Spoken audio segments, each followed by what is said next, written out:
Okay, I'm going to start the learning sponsors as we gather for our Mazonos. What? Year of Learning, Friends of Malskotsky, Moshe Zelig, Ben Mordechai, Martin Lippman, and family in memory of his wife, Malka Chana Bat Pinchas. Friends of Herb Jeremiah, Tzvi Ben Zev. Friends of Sam Coleman, Shmuel Ben Yaakov. Friends of Gideon Lazinski, Mordechai Shlomo Ben Meir. Bella and David Adler in memory of her father, Eliyahu Ben Yosef Cohen. Those who were inspired by our Rebbetzin Emerita, Sheila Shapiro, Sarah Esther Malka Bat Meshulam Yisachar. Gail and Leslie Kaplan in memory of their parents, Mushka Sprinzer Bat Yosef Chaim Vachava, Hanan Ben Moshe Eliezer Vachana, Pesha Bat Shmuel Yitzchak Halevi Vitzipora, Yisrael Ben Yoel Moshe HaKohen Vachana. Rex is who? Edna? Oh. Rexford Friends of Gladys Sherman, Gutta Bad Meir. Michael Klein and Friends of Judah Klein, Yehuda B'Tzvi Ben Chaim. Marsha Brana in memory of her husband, Rav Yerachmiel Ben Shmuel. A month of learning by Ruvain and Susan Podolsky in memory of his father, Tzvi Ben Pinchas. A week of learning by Chaim Aber in memory of his father, Aaron Meir. Ruth Burian in memory of her husband, Moshe Ben Mordechai. Today we also have the 30th of the month, Hadassah and Marvin Bienenfeld, in memory of her mother, Chava Mina Bat Yitzchak, Chaim and Esther Fleischman, in memory of his mother, Kayla Bas Natanel. Hashem is having Aliyah, Crank Rafia, Velti Yeshiva Shematliah, and L'chol B'nai Yisrael, good big Ben Shem. Her name is Chava Mina? What? Chava Mina? Hadassah Bienenfeld's mother was named Chava Mina. Chava Mina, okay. Find a lot of Gemara. Chava Mina.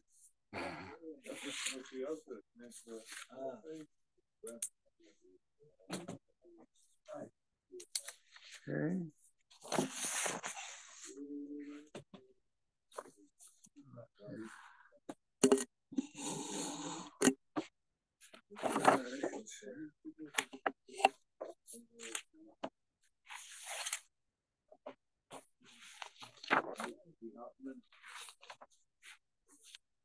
Okay, we're going to be starting on the bottom of Ayin Zion, Amud Beis, the last line. Right? Okay. We should be on Ayin Zion, Amud Beis, the very last line, Amar Rav Ashi. Right? Okay.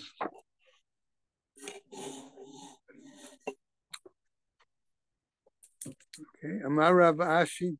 So we were seeing here that there was a discussion as to the fact that the Gemara indicated that if it was done in a certain order, okay, then it would be multiple commitments of transgressions and multiple examples of malchus. If it was not in that order, okay, then it would be only a single transgression and a single malchus based on the earlier story that the Gemara presented to us. Okay? So, and then the Gemara wanted to know, how do we know that in each of these cases we could say that they were separate, okay, examples that would imply a separate transgression and separate set of malchus as punishment. Okay? We're going to go into, in today's Gemara, we'll see a little bit more detail of that. Okay? The Ayin Zion. Ayin Zion. Yeah. Ayin Zion. Last line. Okay. Amar Rav Ashi Hilkach Kohen Haba Al Achoto. Okay. So that's where we picked up, where we had said that the problem was he had relations with Achoto Ha'amana. Okay. So according to Rav Ashi, the Kohen who has relations with Achoto, okay, Zona Mashvela, Chalala Lo Mashvela. That's where we were sort of picking up, okay? That he makes her into a Zona, but not necessarily a chalala. Okay, what happens? Chazar uba'aleha. Then, if he continues to have intercourse with her, asa'ah chalala. That's when he then makes her into a chalala. So again, the implication being that that is an additional or another aspect of a avera, and therefore he transgresses that, and that's what makes her the chalala. Okay? Besides that, okay. I don't know how he remains a Kohen. Okay, well, that's the Gemara had the implication that in other situations, okay, he basically was suspended from his ability to work until he divorced the woman. Okay, but it did not render him a halal. Okay, so that was why the question is, on what basis do we say that her activity renders her a halal? That's the point. Okay. All right. Amar Rav Yehuda. Second line in Ayin Chet Amud Aleph. Right. It says Rav Yehuda Kohen Gadol Ba'amana Loke Shtayim. Okay. According to Rav Yehuda, okay, the Kohen Gadol in having being over the transgressing the lav, okay, of marrying an almanah should get 2 sets of malchus. Okay, in other words, he's actually committing 2 transgressions and not simply 1. Why is that the case? Lokesh shtayim. Okay, that's what he means here. 2 sets. Okay, echat mishum lo yikach. 1 because he's over on the Torah's mandate of not to take that woman. V'achat mishum lo yichalel. And the second set of malchus because he is becoming, he should not profane. Okay, so if that's the case, if according to Rav Yehuda, if each transgression is really, excuse me, 2 sets of malchus, then we're multiplying in each of those examples, right? V'lelke nami mishum lo yichalel zaro. So maybe, asks the Gemara, we should also require that he gets malchus because he's transgressing. Sorry, the Torah lo yichalel zaro, that he doesn't profane his progeny. So they're splitting up the act of.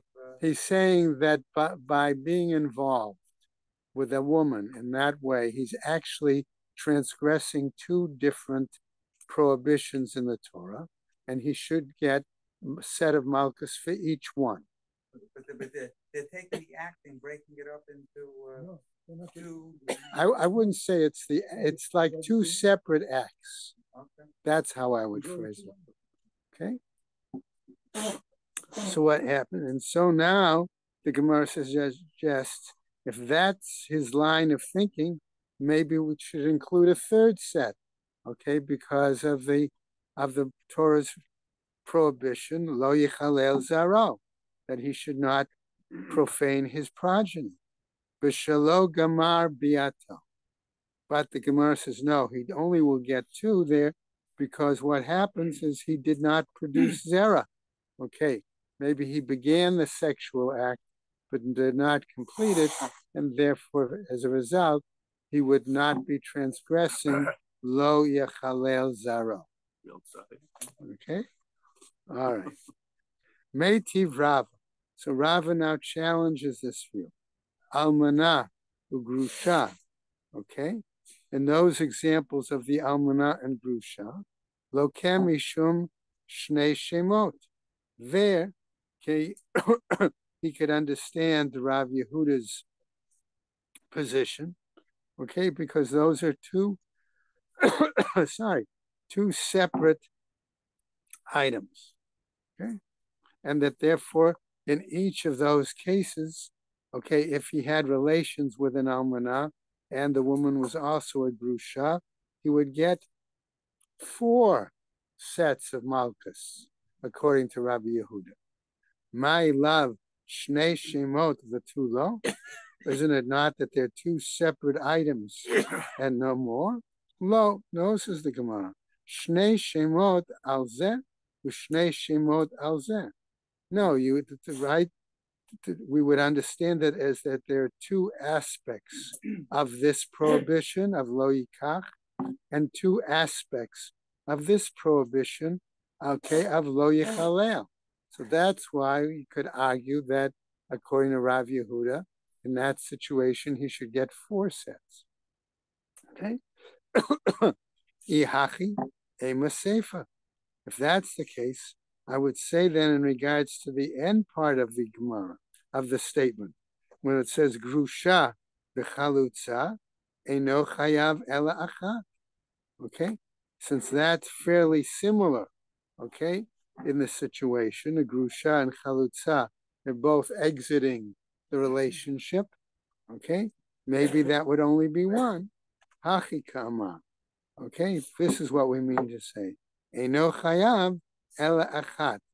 He would be transgressing that one set. Okay, in other words, he would get 2 sets of malchos for that one act. Right? L'olam shnei shemot. Okay, but they are 2 different aspects. B'chalutza the Rabbanan. Okay, whereas chalutza is not transgressing a Torah mandate. Okay, it is transgressing a rabbinic mandate. Vahatanya. But aren't we taught elsewhere in a Braita? Grusha, ainly ela grusha. When we say grusha, we're talking about only a grusha. Chalutza minayin. What about the chalutza, the woman who went through the shoe ceremony? Talmud Lomar, says the text, V'isha midrabanan tukra ismachta ba'alma. There we say regarding the chalutza, that is a prohibition, that he's prohibited regarding that woman only the Rabbanan, and not a specific Torah mandated prohibition, because the pasuk there we understood to be only in ismachta. Okay, all right, let's go on now. Amar Abai, says Abai, Kidesh. Okay, says Abai is now going to base again. Remember, if Rav Yehuda said 2 sets of malchus, okay, because he was over on 2 different Torah lavim, okay, Abai is going to continue that line of discussion, okay, or line of progression. Okay, Kidesh Lokeh. If he betrothed her, he should get 1 set of malchus. Baal had relations with her, Lokeh should get another set of malchus. Okay. Kidesh Lokeh, why? Should, if he betrothed her, receive 1 set of malchus? Mishum lo yikach. Okay, because there is the pasuk that Torah mandating he should not take her in marriage.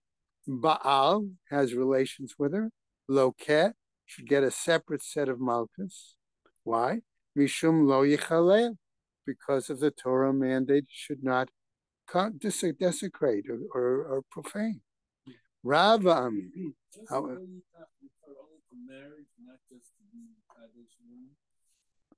You might say that, okay, but Abaye is basing, I'm suggesting, Abaye is basing his answer on the model that Rav Yehuda just gave us. Namely, that there was 1 Torah prohibition not even to take her, in other words, not even approach her in marriage, which is Kedushin, and another, okay, when you do an act that, because Kedushin, remember, is only betrothal, engagement, whatever. In other words, they've made a commitment, okay, but there's not supposed to be any bia, okay. So what makes it a valid marriage, actually, when he completes the act, okay, because Kiddushin, in a sense, is, remember, originally it had to be bia, okay, was marriage. And it was Rabbanan that said, no, it could be Kedushin, it could be Kesef, Shtar, or Bia. Okay, so given that example, that's why Abai could argue then, all right, one is over and lo yikach, according to Rav Yehuda, one is an actual act, okay, that consummates the marriage and makes it an actual marriage. Okay? All right, so that's what he's arguing.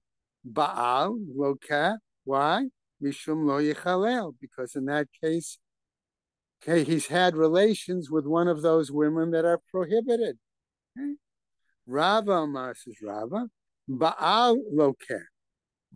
If he has relations, it's Malchus. Lo Baal, ain't no loker. Okay? That if he doesn't have relations with her, in that situations, he would not get the Malchus. Right? Why? Mishum de Kativ, because it's written, Lo yikach velo yichalel. Because Rava understands it as a parallel. In other words, you have to complete the act of Kiddushin, it has to be viable through Bia. Okay? Right? What happens? Right? Umatam, what's the reasoning? Lo yikach, why there? Mishum lo yichalel. Why does the Torah give us, in a sense, a warning that you shouldn't even consider taking her in marriage? To prevent you from the actual act of Bia. Umode Abai. So in this case, says the Gemara, it would have seemed that Abai recants his position and acknowledges the position of Rava, right?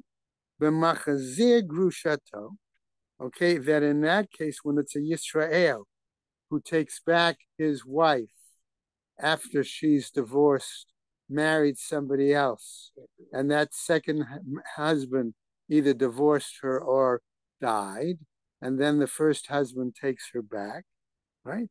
She'im kidesh velo ba'al, that if he betrothed her and did not have relations, she'eno lokeh, that he would not then get malchus. Okay? Lekachta liot lo leisha. Why? Because the Torah mandates it that he takes her to become his wife. Okay? And she doesn't really become his wife until they have relations. Amar Rachmana, and that's what the Torah says. Vahaleka umode Rava b'kohen gadol ba'amana. And here, where there was no relations, then Rava would acknowledge that in that situation, okay, the Kohen Gadol with Amana, if he marries her but has no relations with her, what happens? He has not fulfilled that, let's say, that stipulation to make it a valid betrothal. She'im Baal velo kidesh. Why? Because were he to have relations with her and not do a valid, not actually do kiddushin in advance, shelokeh. In that situation, then that Kohen Gadol would transgress and therefore be subject to Malchus. Right? Why is that the case?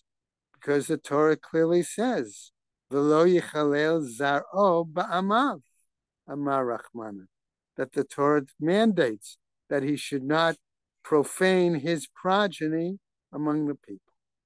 Vaharehu chilel, and by having relations with her, he has, right, defamed. He has, right, profaned.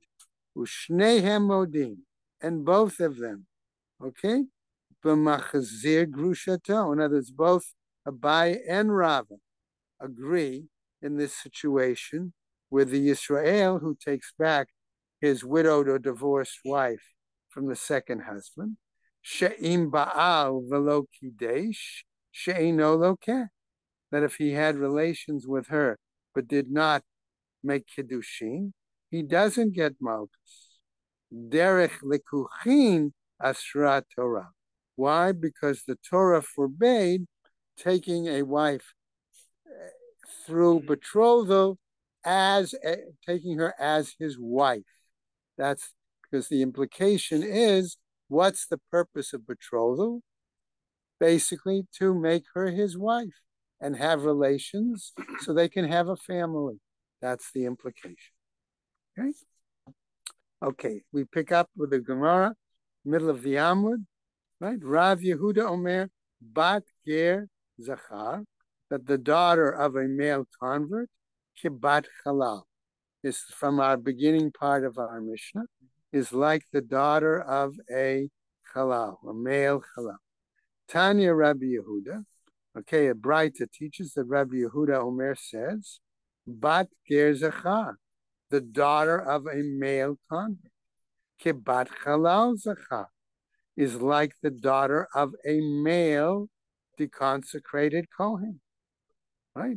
Vahadin noten, but if we use a kal v'chomer, okay, it should come to teach us the following. Ma halal shaba, okay, mitipak shera, whereas where the halal, okay, was born from I'm going to call it a sacred drop. In other words, he was born within a valid marriage, a situation where they was born in Kedusha, in other words, as a Jew. That's what it's saying. Bito psula, and nevertheless, his daughter is invalid to marry into the kahuna.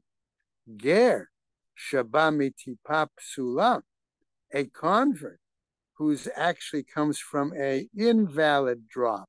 In other words, whose origin was born not in Kedusha, not as a Jewish person, okay?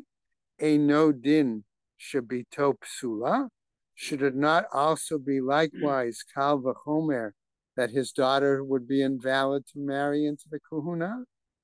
Ma lechalal, whereas ma lechalal, shekain yitzirato ba'avera, and whereas the halal who's born in the fact that his the relations that produced him, I'm going to phrase it that way, was a transgression.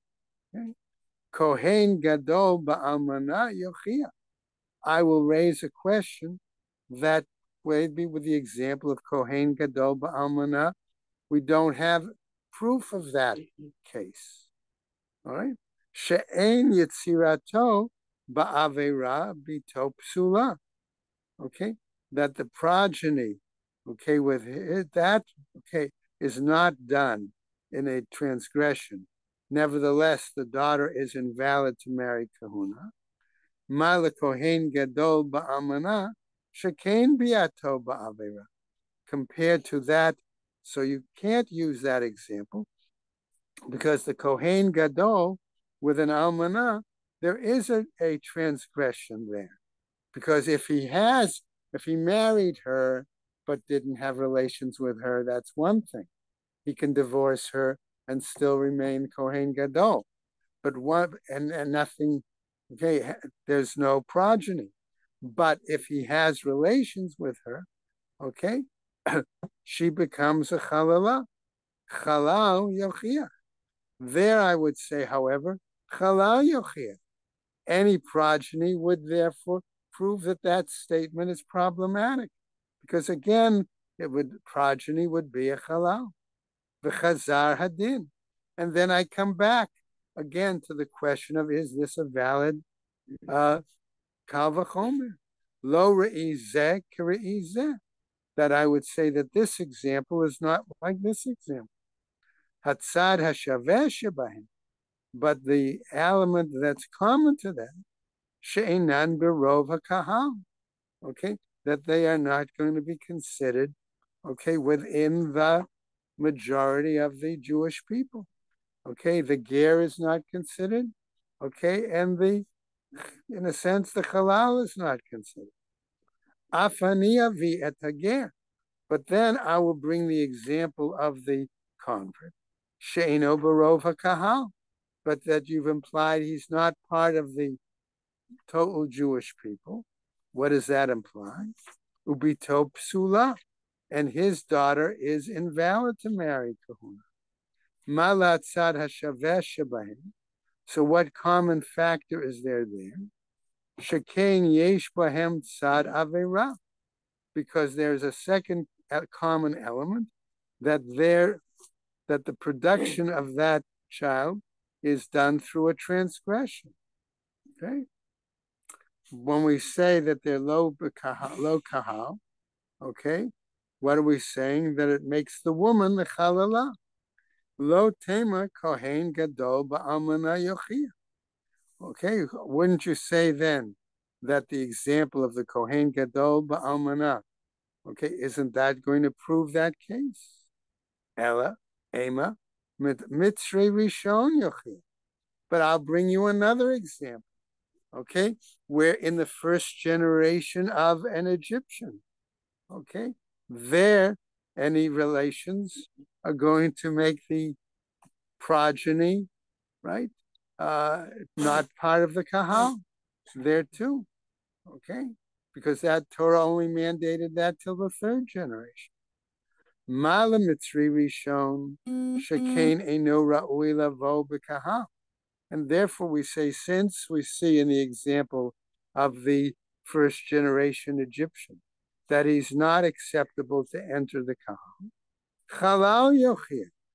I'll give an example of halal in that case, because I would say maybe the halal ultimately can enter somehow the right, because the halal, we have at least one view that said that if the halal marries a Jewish girl, then his progeny is considered Jewish and the Kohen, right?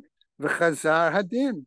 And so again, we come back and try to bring the kal v'chomer. Lo re'izeh k're'izeh, right? That this view is not the same as this view. Hatzad hashaveh shebehen. What's the common factor among them? She'eno barov kahal. That again, he's not part of the kahal. Ubito psula, and therefore, and his daughter is also invalid to marry kahuna. Okay, so what we're moving from here is away from a kal v'chomer into what might be called a mamatzinu. Okay, we have these 2 or 3 examples where we have common factors, and therefore we can use all of these common factors that they share in order to be able to present to us our explanation. Okay, afania vi et hager.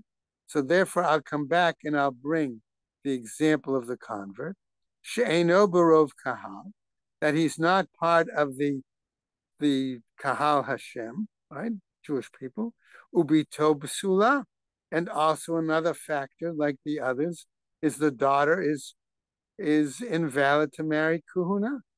Ma lahatzad hashaveh shebahem. So what is the common factor among them all? Shekain posflin b'biyatam, that when they have relations with these women, okay, all right, it not only renders the woman a chalala, but it also has an impact on their progeny, preventing them, the progeny, from either being a kohen or marrying a kohen, if it's a woman, right?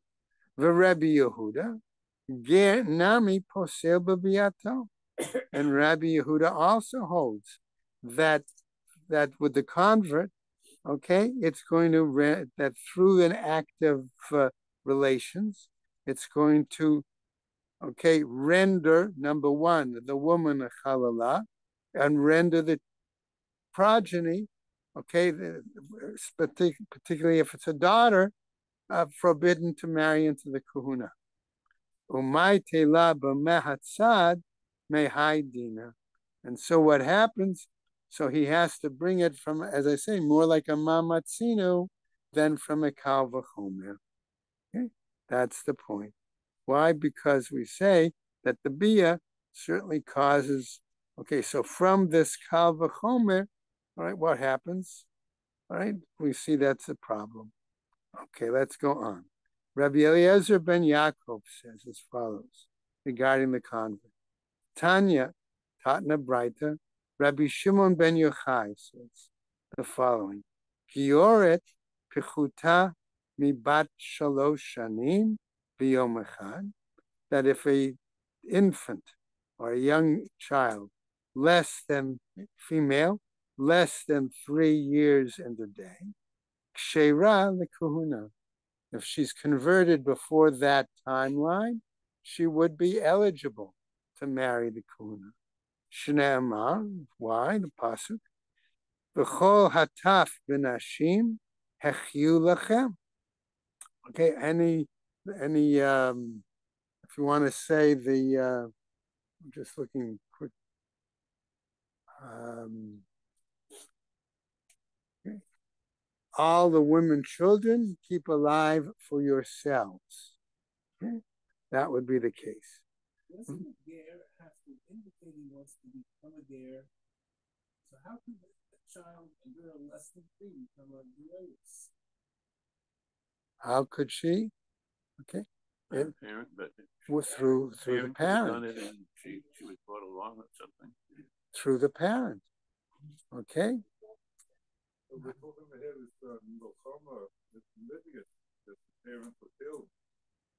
Okay, that would also be an option. Okay. When a woman is pregnant and she converts, the embryo is considered converted, because then it's part of the mother in that case. Right.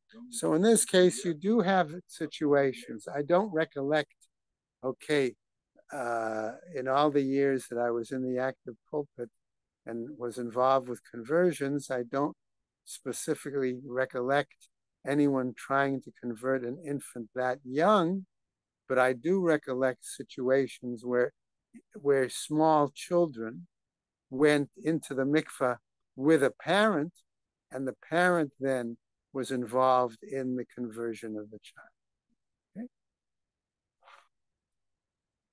Okay. All right. So what happens? Vahalo Pinchas haya imahim. But wasn't Pinchas with them? Ask the question. So in other words, wasn't there some involvement then, of the Kohen Gadol in that situation? The Rabbanan hechyu lechem la'avadim l'shvachot, and the rabbis then understood the pasuk to say that you would allow them to live, but to become servants. V'chulan mikra echadash, but they all learned, postulated on the same pasuk, namely almana ugrusha lo yikhu lahem l'nashim. Further, ki'im betulot mizera beit Yisrael. That's our pasuk. So what happens? Rabbi Yehuda Savar, he's of the opinion, ad it kol zera mi Yisrael. He understood the pasuk to be until you get to a point that all of the progeny are clearly Jewish. Okay, in other words, either you forget what it was way back when, or they've married into, long enough time. Rabbi Eliezer ben Yaakov Savar mizera, from that progeny, va'afilu miktzat zera, even if it was only part of the progeny. In other words, remember, he was the one who said, Rabbi Eliezer, if it was a ger and one of the partners was Jewish, male or female, then the progeny female would be eligible to marry kahuna. Okay, right. That was the second in that 3-way machloket that we saw in the Mishnah. Rabbi Yossi Savar, mi shenizra'o b'Yisrael. Okay, Rabbi Yossi's view was that one who was basically conceived in Kedusha as a Jew in that case. Right? So what happens? Now we get a fourth opinion. Rabbi Shimon ben Yochai Savar, Mishin Israel, Betuleha b'Yisrael. Right? Namely, that the girl could be such that she became, reached the age of maturity, All right, she began to while she was Jewish. So that would allow even older than for 3 years in one day, kind of thing. Amar le Rav Nachman le Rav. So let's go on. As Rav Nachman saying to Rava on the top of the Amud. Okay, what did he say? Hakra Reisha b'Kohen Gadol. But wait a second, he said. That pasuk that you just cited, right? Almana ugusha lo yikchu lahem lenashim ki'im betulot mizera beit Yisrael. That pasuk, he says, Haikra Reisha b'Kohen Gadol. It seems initially to talk about the Kohen Gadol, v'Seifa b'Kohen Kedyat, and the later part of the pasuk seems to talk about a common Kohen. Amarle en. He said to him, yes. Uktav krahachi. Okay. And do we have any other kind of examples of a pasuk where the subject matter changes like that from the beginning of the pasuk to a later part of the pasuk? Amarle, he said to them, and yes, I'll give you an example. Dichtiv. Why? Because we have a pasuk that says, right, V'ner Elohim terem yichbeh, u'Shmuel shochev behechal Hashem. Okay, so in that pasuk from Shmuel, the subject matter is Ner Elohim, all right? And then all of a sudden it switches to Shmuel. Okay, there's a change of different subject. V'halo ein yeshiva ba'azara ela l'malchei Beit David bilvad, says the Gemara. But don't we know that how could that be possible that that Shmuel would be lying down in the Hechal? Can when we even say that only somebody of Malchut David can even sit there? What's Shmuel doing lying down, sleeping there? Ella, this is how we have to understand it. Ella, rather, Ner Elohim terem yichbeh behechal Hashem, that the light of Hashem, the Shekhinah, if you will, before it went out, while it was there in the Hechal Hashem. And where was Shmuel? He was in the next room. Ushmuel shochev bimkomo. And he was in the next room, sleeping at his normal place. Or how about the following example? Va'almana asher tiyeh almana mikohen yikachu. What about that pasuk? Mikohen ein. Okay. Mi Yisrael lo.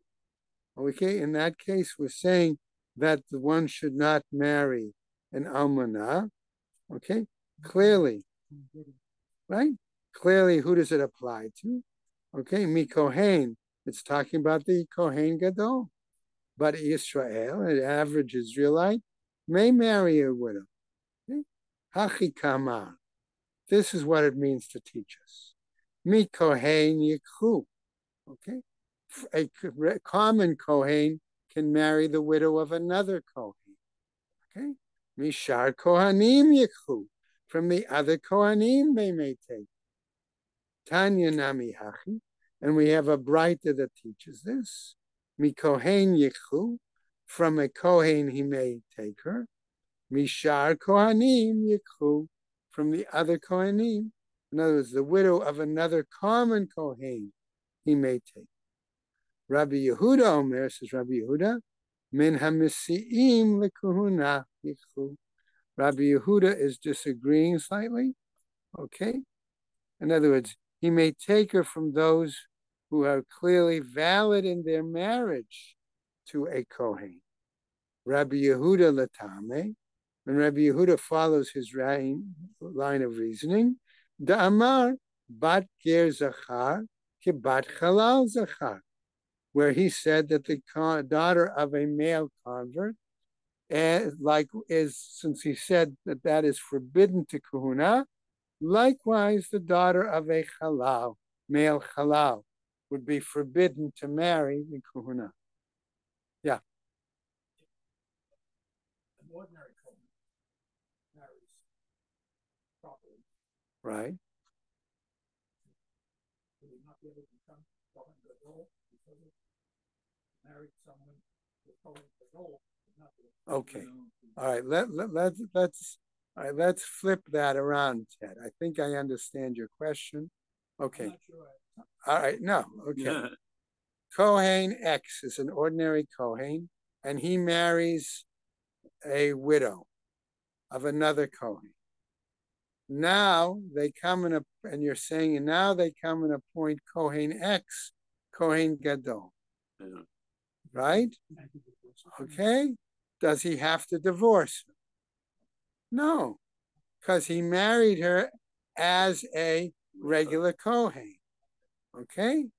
But were it to be such that Kohen X was not, let's say, married or married one wife, then raised to Kohen Gadol, and then the question of an almanah, then he would not be able to marry. Okay? Did I answer your question? Right? Okay. They went women first. Okay. So what happens? So we understand Rav Yehuda is the Tameh Damar Bas Ger Zachar Bas Halal Zachar. Kol Shatano Se Bito, Atano Se Almanuto. Whoever you can marry the daughter, now it makes sense, this phrase. You can marry the widow. In other words, if the daughter is valid for to kahuna, okay, which excludes according to Rav Yehuda, the daughter of a convert or the daughter of a halal, then you could marry the widow of that individual.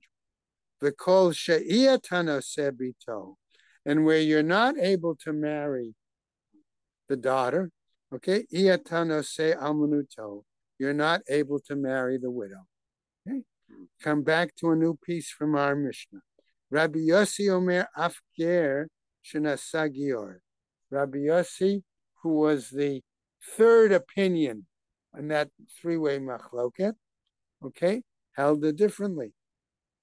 Amar Rav Himnuna Mishmei De'ula, in the name of Ula, halacha Rabbi Yossi, that the law is like Rabbi Yossi, okay, that a ger who marries another ger, their progeny would be eligible, okay, because a ger he felt is part of Kahal Hashem and therefore is like a valid Jew. Okay, halacha Rabbi Yossi, v'chein amar Rabba bar Bar Chana. And likewise, says Rabbi bar Bar Chana, halacha Rabbi Yossi. The law is like Rabbi Yossi. Umiyom shecharav Beit HaMikdash. And from the time that the temple was destroyed, nahagu kohanim silsul ba'atzmam. Okay, that kohanim took upon themselves an additional level of stringency. Rabbi Eleazar ben Yaakov, as was done by Rabbi Eleazar ben Yaakov, Amar Rav Nachman, and Rav Nachman says, Amar li Huna. I was told by Rav Huna, okay, but he calls him by the first name because apparently they're colleagues. All right. If a Kohen ba li melech, all right, if a Kohen comes to reconsider, morim lo Rabbi Eliezer ben Yaakov. All right, in other words, if he comes to you for advice in terms of a marriageable partner, you speak to him and use the example of Rabbi Eliezer ben Yaakov as a model that Kohanim should be more stringent upon themselves in terms of who they marry. Nasa, but if they're married already, ein motzi'in ota mimenu to Rabbi Yossi. Then we don't force him to divorce her, okay? And we follow the halacha as Rabbi Yossi, that if it were such that he were to marry a woman, okay, whose there's a history of gerus in the family, you would not force the Kohen to divorce her. It could be. Okay, new Mishnah. Ha'omer b'ni zeh mamzer. Mishnah is going to move along, right? One who says, my son is a mamzer. Okay, we're talking about the halachic definition, okay, and not the colloquial definition. Okay? All right. Eino ne'aman. He is not believed. Va'afilu shnehem. Even if the husband and wife, modim, agree, al ha'ubar shebeme'eha mamzerhu, that the embryo in her innards is a mamzer, einan ne'emanim. They are not believed. Rabbi Yehuda Omer, says Rabbi Yehuda, ne'emanim. He says in the Mishnah that they are believed. Mai. So what do we mean, asks the Gemara. Va'afilu shnehem lomi. All right, mebai. Why do we have to say, even if it's the two of them? Why do we even ask that? Ka'amar lo mebai. Okay? It's like we're saying, no, there's no necessity to ask that. Right? That's, remember, a stylistic aspect of the Gemara. Ihu de lo kimle ela afilu ihi de kimle. Okay? He, even if he didn't maintain that, whereas she, okay, could maintain it, lo mehimna, not believed. Velo mebaye, and it's not necessary to say, heicha de itle chazaka de kashrut. Why? Because it's there, he has a presumption of kashrut. De lo mehimne elo afilu ubar. I'm sorry. De lo mehimne, that it's not believed. Ela afilu over nami. No, ubar, right? Yeah, ubar nami. Delete le chazaka de kashrut lo mehimne. Okay, but rather we say there that the ubar, even if it does not have that presumption of kashrut, they're not believed. Rabbi Yehuda Omer Namanim. Rabbi Yehuda says they are believed. Kedetanya, as taught elsewhere in a Braita, Yakir Yikirenu La'acherim, that we say the father can recognize the status of the child. Mikana Ma Rav Yehuda. From here, says Rav Yehuda, Ne'eman Adam Lomar Zebani Bechor, that a father is trustworthy to say, this is my firstborn son. Ukashem Shene'eman Adam Lomar Zebani Bechor. And the same way he's trustworthy to say, this is my firstborn son. Kach Ne'eman Adam Lomar Zeb ben Grusha, Zeb ben Chalutza. I also is trustworthy, according to Rabbi Yehuda, to say this is my son from a divorcee, or this is my son from a woman who has been freed from her brother-in-law. But the sages say, Eino ne'aman, he is not believed. Amar le Rav Nachman bar Yitzchak, says Rav Nachman bar Yitzchak, to him the Rava, what? Bishlema Rabbi Yehuda. It's understandable the view of Rabbi Yehuda. Hainu dichtahiv yakir. Okay, why? Because it says he will recognize. Ela the Rabbanan.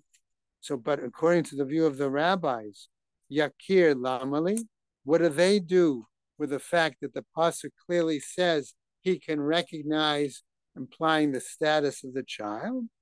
Bitzarich hakera. Okay, but where he needs some sort of recognition.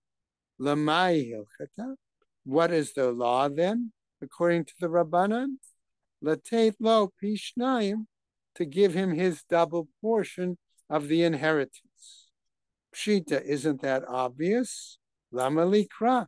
Why then do we need the pasuk? Migo de ibai mitva le matana. Why? Because it were such that were he to give him a gift of that much part of his property while he was alive, okay?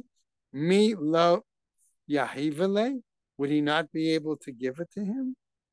What happens, says the Gemara, b'nechasim shenaflu la'achar mikah. It's any property that exists afterwards. Rabbi Meir, and according to Rabbi Meir, the Amar Adam Makne Davar Shalo Ba Leolam, okay, who says that a person is able to, okay, donate or give examples of property that haven't come yet to be. Yakir Lamali, How does he understand that idea? Shenaflulo shahu goses. Rabbi Meir would argue, no, that comes to be a situation where the father may be on his deathbed, okay, or in the process of dying. And therefore, normally that person would not have the ability or the recognition to be able to give the money away, okay, or give property away. And that would be the explanation. Okay, I'm just going to finish up with the Mishnah. Okay, real quickly. Mishnatan Reshut L'Shlucho, one who gives his representative, his agent, the Kadesh et Bito, to betroth the daughter. Valachu v'kidsha. Okay, all right, and then but he also went to betroth the daughter. Im shalo kidmu. If the father's betrothal came first, kiddushav kiddushin. His betrothal is the valid betrothal. Ve'im shel shlucho kidmo. But if his agent came first, kiddushav kiddushin. The agent's betrothal is the valid betrothal. Ve'im eno yodea shnehem will roll over quickly. And if they don't, the two of them don't know, okay? Notnim get. If they don't know whose betrothal came first, okay, then they both have to arrange for the giving of a get. Ve'im ratzu echad notein get, ve'echad kones. And if they want, one could give the get to break the betrothal, the kiddushin, and the other could actually marry him. V'chein ha'isha shenatna reshut l'shlucho. That's where we'll pick up tomorrow. We'll review the Mishnah, okay, and go on with the rest of it. Okay.